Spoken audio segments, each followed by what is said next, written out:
Well, we're in the middle of the series here in January where we're looking at the patterns of Jesus. What are the ways and the things that he did that we can follow the example for?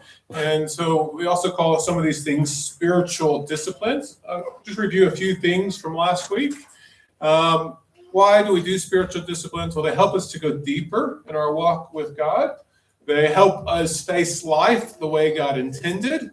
And then I shared this quote last week from A.W. Tozer about people who are saved, about them being content just being saved, but he is not hungry nor thirsty after God. In fact, he is specifically taught to be satisfied and encouraged to be content with little. I mean, we should rejoice and be grateful for that salvation, but that salvation, if God's at work in us, it should bring us a hunger and a desire to know him more, to understand him more, and to live more for him, not to just be satisfied. I'm saved, and that's it. So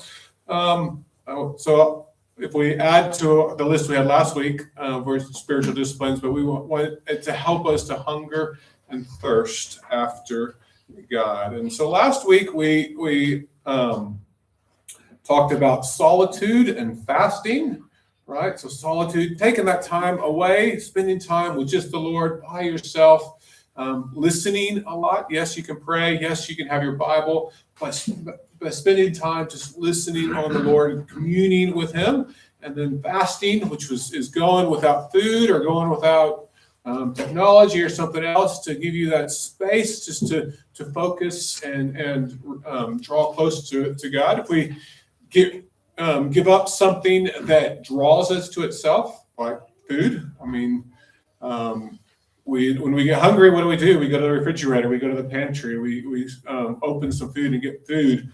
And so when we recognize that hunger, the thirst for food or drink, or whatever's drawing us to our phone, which we've given up and try not to look at, all those things, recognize those things have power over us, trying to pull us to themselves. But the same way we are hungry and thirsty, that's how we should view our walk with God, the desire to know him better. And so that's where we are up to this point. And today we are going to be talking about Sabbath and rest. I did find a really good video by the Bible Project. And so I'm just going to show that video now. So Elijah, if you want to play that, just gives us a bigger picture about Sabbath and how it fits into everything. So go ahead and play that.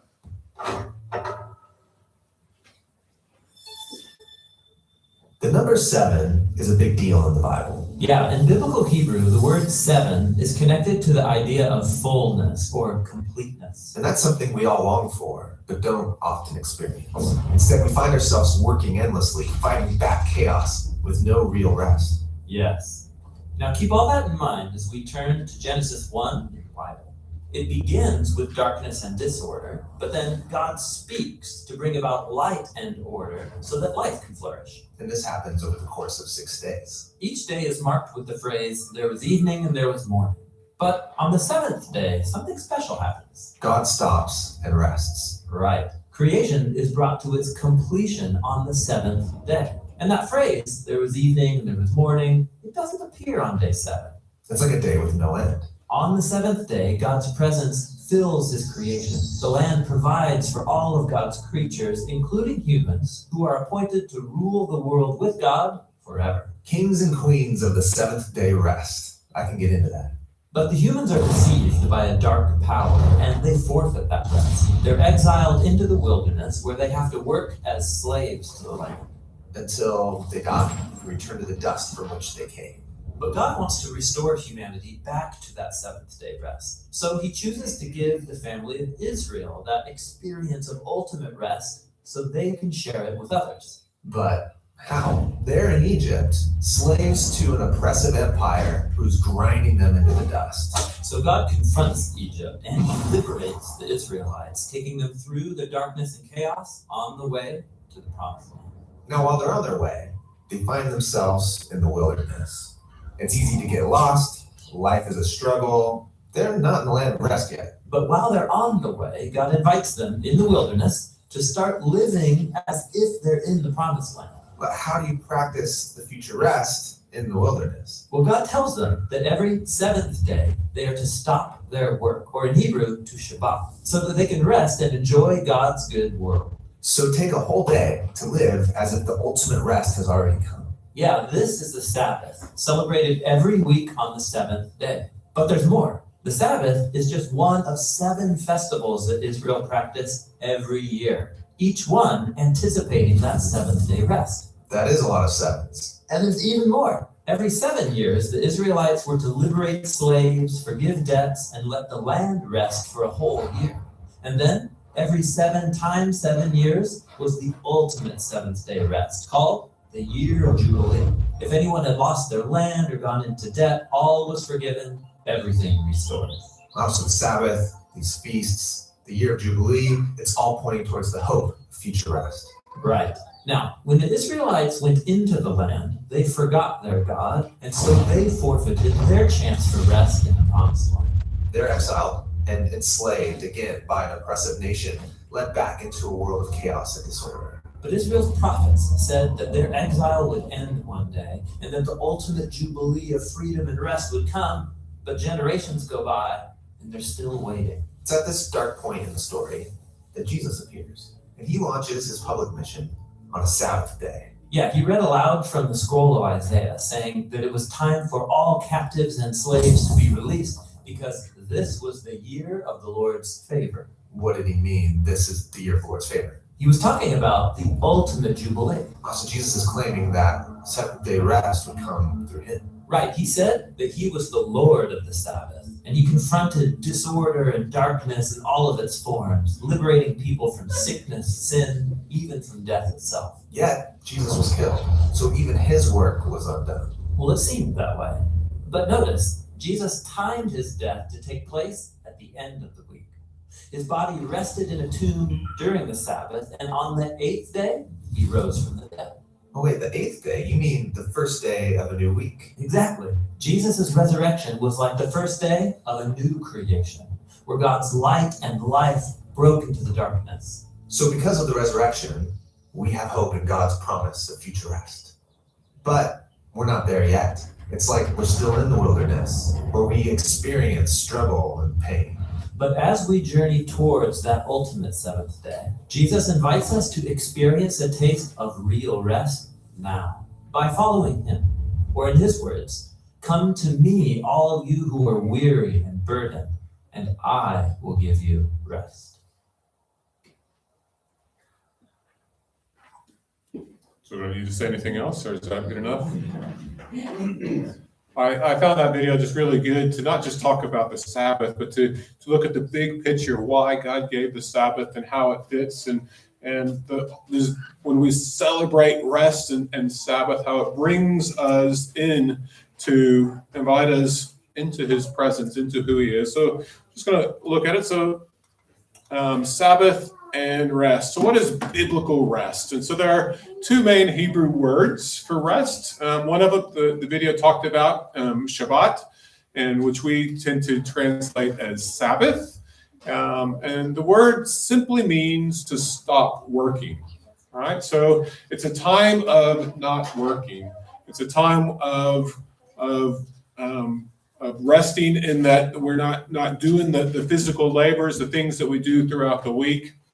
The other main Hebrew word for rest is used in the Hebrew scriptures is nuach, which means to dwell or to settle. And in the first, or in the chapter 2 of Genesis, we see Sabbath in there as the day of rest, when God created everything. And then when he put mankind into the garden, it was to dwell, to settle in his presence with him. And so those 2 words we need to see as coming together, because there's different aspects of it. So when we are called to Sabbath, it's not just to not work. I mean, who here likes to not work, right? Just sit on the lounge, do nothing, right? But there's more to it than that. It means that we're dwelling or settling with God in that time. And so I'll just look at a few of the Old Testament passages. So Genesis 2:2-3 says, "But by the 7th day, God had finished the work he had been doing, so that on the 7th day he rested from all his work. Then God blessed the seventh day and made it holy, because on it he rested from all the work of creating that he had done. So do you think God was tired? No. He was doing this to set an example. He was showing us that we are not called just to work all the time. We have the need for rest.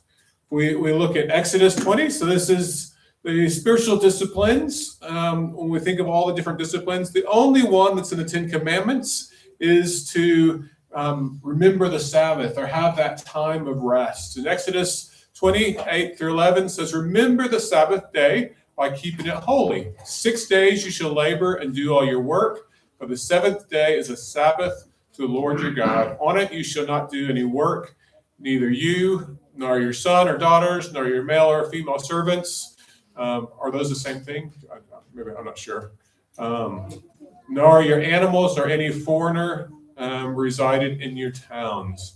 For the 6 days the Lord made the heavens and the earth, the sea and all that was in them, but he rested on the seventh day. Therefore the Lord blessed the Sabbath and made it holy.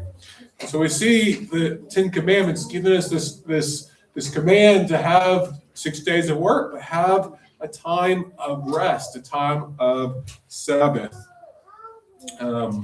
If we continue in Exodus, one more passage in Exodus says, 6 days do your work, but on the seventh day do not work, so that your ox and your donkey may rest, and so the slave born in your household and the foreigner living among you may be refreshed. So here it is telling us one of the reasons why we are called to have this break, so that we can be refreshed. I said in my email during the week that January a lot of times is a time of rest for people. I don't know about you. I've talked with multiple people today and talked about how wonderful their Christmases were, but how full and lots of family, lots of doing things. And you kind of come out of that feeling like, I was great, but I just need a break. I need a rest. And a lot of times January can be that for them. Kids aren't in school, so there's a bit of rest for them. A lot of things aren't on as far as, churches. We don't have a lot of our extra things on, sports and all those sorts of things. A lot of those have breaks in this time. It's just that period of rest. And so in January, we have a bit of a break, except for Farmer's Berry. Sorry, I don't think you get a break in January. So, but it's just that little bit of a time of break after that busyness of Christmas, all the wonderful things, but we get a break.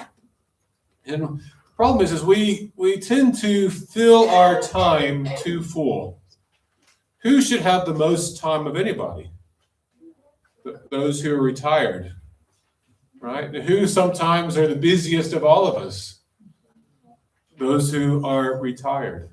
We tend to fill our times with stuff, and that's not bad. It'd probably be bad if all you did was just sit on the lounge all day and did nothing, right? We need to be doing things, but we can fill ourselves with too many things. And Corrie ten Boom, if you remember the hiding place, she was the one who hid Jews during World War II. And she said once that if the devil can't make you sin, he'll make you busy. Right? If he can't make you sin and fall short and do the wrong thing, he will make you so busy that you can't do the right thing. And we tend to do too much. If I'm too busy, if I'm always doing work and other things, am I spending the time I need to with my kids, my wife? If I'm so busy, am I looking around and noticing people who could use help? So we can make ourselves so busy that we fail to do the things that we should to honor and live for the Lord. And so as we jump to the New Testament, we have Jesus. And as it said in the video, he started his ministry on a Sabbath by reading a passage from Isaiah. And so, but it's a different passage to this one, but Jesus here is being challenged by the Pharisees. And if we remember, the Pharisees are the religious kind of leaders at this time, and they were very legalistic. And they had made the Sabbath into something that it wasn't supposed to be, very legalistic. You had to follow. And so let's just look at our passage in Mark. One Sabbath, Jesus was going through the grain fields, and his disciples walked along. They began to pick some heads of grain. I think the passage we had earlier talked about corn. So whatever the crop was, as they're walking along, they're a bit hungry, and they pick something to eat it. Anybody here ever been on a hike and seen some really nice berries or something that you can pick and eat? Or do you not trust yourself to know if they're not poisonous? They're going along, so they start to pick something. And the Pharisees are watching them do that, and they're saying, you're not allowed to harvest on the Sabbath. You're supposed to be resting. And so they have become very legalistic about it. And he shares a story about King David, because King David was someone that they would all have looked up to. He was the king that they wish they still had, and the people of Israel. And he was showing that on the Sabbath, David did something. He did other things that might have broken the religious leaders' idea of the law, but not broke what God had planned. And then he 27, he says, the Sabbath was made for man, not man for the Sabbath. This idea that God gave us that for us. It's not because he's like, I need my people to gather, and so they have to have a Sabbath time to do that. It's doing it for us. But over and over, if you look through the Bible and the things that God asks of us and the things that he gives instruction. So a lot of the law, it had to do with dietary, what you can and can't eat, right? And that was, yes, there were restrictions in that, but it helped people. They were not eating things that could have made them sick. And when we think of the cleanliness laws that God had gave in the Old Testament, it wasn't just because God didn't like lepers or people who were sick. It was because he was protecting people, putting them away until they were well enough to come back in. All through God's word, his things that he tells us is for our benefit, or for the benefit of those who are weak or need support. So, we take the 10 Commandments. We're not supposed to kill, right? That's a pretty good one. I don't want somebody to come to take my life. We're called not to steal. Is that because God doesn't want us to steal, or he's protecting people who are weak and vulnerable, who could have somebody come and take advantage of that and steal from them? So God's laws and rules, they're not to make life difficult, to make it hard for us, but it's to help us, to enrich our lives. And so the Sabbath was made for us, to have a break, to rest. And so God gave us the Sabbath for those reasons.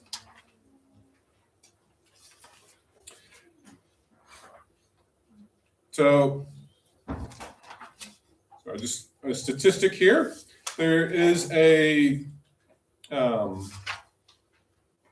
I always think I shouldn't do it on double-sided, but then I always do it to save paper. There was a survey that went out to 134 countries about rest, and 68% of people said that they wish that they had more rest. And so that's worldwide, and some countries are better at resting than others. If I said, how many of you wish you had a bit more rest? And we did a poll here, I think we probably have a bit more than 68% in our room that might wish that. I wish I had a bit more rest. And so we need rest.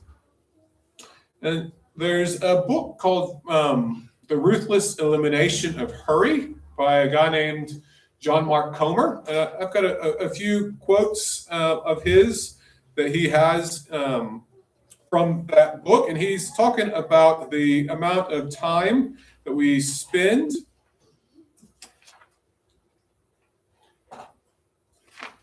he said, it's been proven by study after study there is zero correlation between hurry and productivity.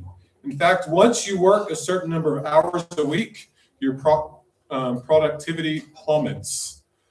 Want to know what that number is? Any guesses?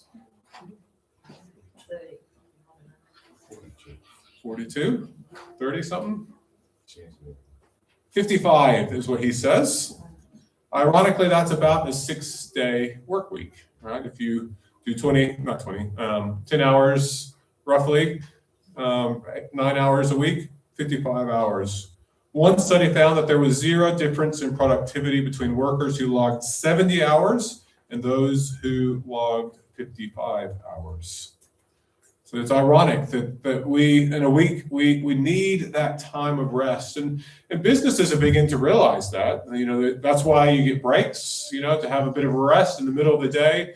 I know there are some businesses that even have a little nap room where you can go and get a power nap, to refresh and be ready. But our bodies need rest. We need to have a break. And so why do we need Sabbath and rest? One is God designed us to need them. That's the way he set the order of things. He demonstrated it by in creation, when he had rest. He gave the people rest in the law to make sure that they had a time to rest and restore themselves. So God designed us to need it.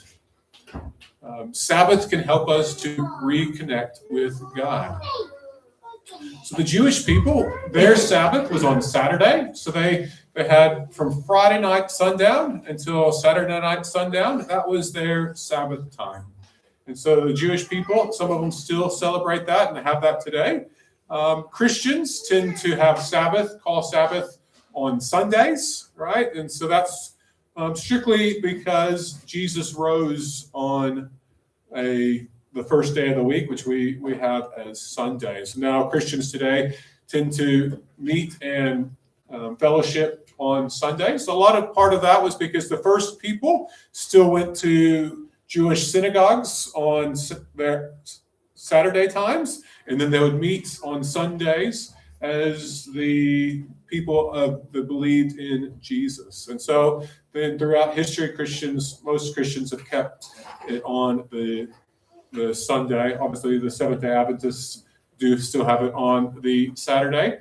But it's much of muchness when I hear Jesus say that the Sabbath is for us, not us for the Sabbath. It's made for us to have that rest, and it's not where we need to be legalistic about exactly when it is and what time. So the Sabbath helps us to reconnect with God. We are physically and emotionally limited. Sometimes it's hard to admit that. I'm strong, I can do it, But we have limits, and rest will help us to do that, to get back to physically able to do things. Even the best athletes in the world, they don't exercise and do things every single day. They give parts of their body rest. That helps prevent injury, it helps their bodies recover, and ultimately actually helps them do better in the long run. And then it prepares us to live our week for God. Right? That's just that anchor, preparing to have rest. I think of rock climbers. They have anchors when they're rock climbing, unless you're free climbing, right? I'm looking at Stu, because Stu is a really big rock climber. There's no future in free climbing. There's no future, no. But there's anchor. They make anchor points, and so that helps them know that they can keep going, and if something happens, they fall, and that anchor keeps them in place. In the same way, having a time of Sabbath and rest, it anchors us in our week of that we are connected with God, and we're prepared to go out and do the things that he has called us to do. And so what does a Sabbath look like, right? So you're all here on Sunday mornings, right? And if you consider Sunday your Sabbath, having some sort of connection with a church or connecting with God, that is a great part to have as part of your Sabbath. But that's not the only thing that a Sabbath could be. It's not like you just come to church, okay, Sabbath is done, that's it. So what are things we might have for a Sabbath? Well, it's a set time of rest, with family and a time with God. Church could be a part of that. But I think the video talked about enjoying the creation that God had, just to enjoy what's around us. He put us in this place in a place like this world has beauty to enjoy it. So we need to have that time of rest, family, and with God. A break from technology, right? Who has a phone on them right now, right? Most of us. So it's hard. The problem is a lot of times when we rest, we don't rest the right ways, right? Some of us will see rest as sitting on the lounge on our phones. I'm resting, right? Physically, maybe. That's not rest mentally or emotionally, depending on what you're doing on it. But technology isn't something that gives us the true rest that we're talking about. We might rest up, as I said, physically, but it's not going to refresh us and give us the rest mentally and emotionally that we need. So if we truly want to Sabbath, we need a break from technology. That means not just putting it on your phone on silent, but putting it away, right? Putting it on the charger, putting it in the spare room somewhere where it can have a break, put it up where it doesn't bother you, and have a period. It doesn't have to be a whole day. I'm not talking necessarily a whole day, but for a period of time, we need a break from our technology if we want to rest. Another thing we can do, we can read. Reading is great, preferably from a book and not your phone, but Kindles do work as well. We can pray. Eat. Feasting was huge and with the Israelites as they have these festivals. So there's nothing wrong with eating. You can fast on another time, right? This is a time of rest and restoration. Fellowship, we do that at church. We can do that with our families, times of worship. Sleep. Who here gets the recommended amount of sleep every week?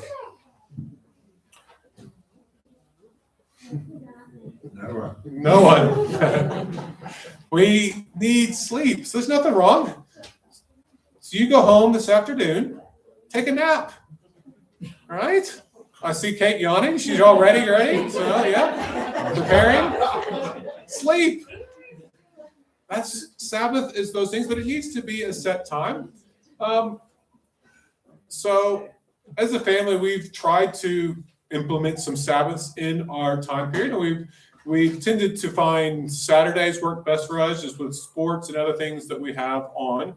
It's much harder today to have Sunday off. I was talking with Joan earlier. We were talking about who remembers when everything was closed on Sunday, right? You couldn't go to the shops. You couldn't buy anything. There was no sport, or not much sport as much as there is now. And so you were at home. You could still not have Sabbath by working hard, slaving away all day at home. But it was easier to do. But today it is harder. So we had a time on Saturday. We started saying, we're going to have 3 hours. For that 3 hours, we're putting all devices away. We're just going to have time of Sabbath. And so we decided that for half that time, it was alone time. We spent an hour and a half. We could read, we could pray, we could have a nap, we could do whatever we want, just have our own space. And then we had said, okay, for an hour and a half, we're going to do something together as a family. Not watch a movie, not do something online, but let's play a board game or let's do something together. And I'd love to say that we always do that, but we don't always, but we recognize the need for that. Who here has ever had a toddler, right? And toddlers, many times, what do they need? They need a nap, right? Just like me, right? to stay happy and healthy, they need a nap. And there comes a time where that toddler decides they don't want to have a nap, right? And sometimes we can prolong it by giving them a time of rest, but that's just a time for them that they need to refresh. And we as parents, we know it's good for them. That's why we put them down. It's good for us too. We need a break, right? And they need that time, just rest. But the problem is it's not just kids that need that. We don't outgrow the time of needing rest. Our time by ourselves, our Sabbath, a break from all our work. And so we need to not be like that 2-year-old that said, I don't need it. We need to say, I need rest. I need Sabbath. And so as we finish up, my questions are, do you have a designated time of rest? with no technology, just to have that break. And whatever it might look like, whether it's 3 hours like us, whether you want to do an entire day, that's a time where we have a break, rest mentally, physically, emotionally, spiritually. Right? Do we have that time? It's a time where we can connect with God. God gave us Sabbath, gave us the need to have a break so that we could connect with the ones we love. We could connect with Him. He loves us, cares for us, and He wants us to have that. He wants to connect to us on that Sabbath. And it's not important about what day it is, because I know, shift workers can't always have the same day, but find a time when you're going to have that break. And then what do you need to do to make sure you have this time each week? What's your plan? When are you going to do it? How are you going to do it? It's all great to say, yep, I'm tired, I need rest. But if we're not proactive about knowing, okay, how are we going to get that rest? And I guarantee it, if you start making this as a regular part of your week, it's going to be helpful for the rest of your week. You're going to feel more energized, refreshed, connected with the ones you love around you, connected with God. We are in need of that rest. So we're going to be doing a thing called One Thing. It's just a time where we question what have we done, what have we heard this week? What has God spoke to us? There's space on your page to write that down if you want to, or if you just want to think about it. What has God told you on this, challenged you with, things you need to change after listening to God's word and the message today? So I'm just going to give you a minute to write that down. And then part of learning is not just writing it down, but sharing it with somebody. And so after that, we'll give you some time to share with the person next to you about what might God have spoken to you, and then spend some time listening to them. So happy if you need to move around for that. That's great to get text to somebody. Happy if groups of 3 might want to do it. You can do that. But let's just take a moment to write that one thing down.